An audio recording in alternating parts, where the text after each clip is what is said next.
Okay, so here's yet another video about how to manipulate the data. In the previous one, we talked about subsets, but we only looked at one specific part, looking for the Canadian players. But what happens if we want more than just the Canadian players?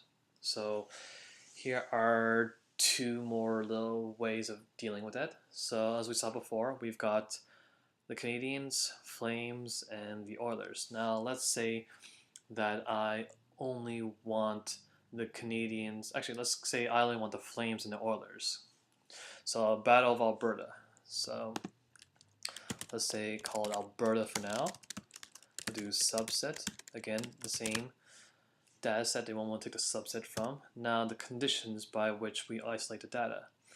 So we can do two ways. One, we can do hockey team is equal to FLA like we did previously.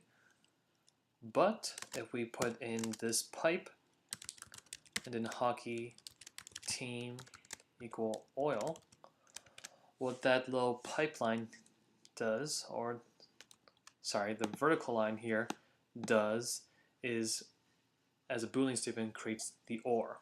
So it's basically saying I want a subset of hockey where team is equal to Flames or the Oilers. So if you hit enter, no issues. We take a quick look at let's just look at Alberta, and then we see that we've got the Flames or the Oilers. Now in this particular case, we know that we only have 3 teams, so another option would have been to do, instead of this, we can type in can, but turn to hockey $team equal Canadians. And the exclamation equal mark stands for not equal. So if you hit enter and do Alberta, again we get the Flames and the Oilers.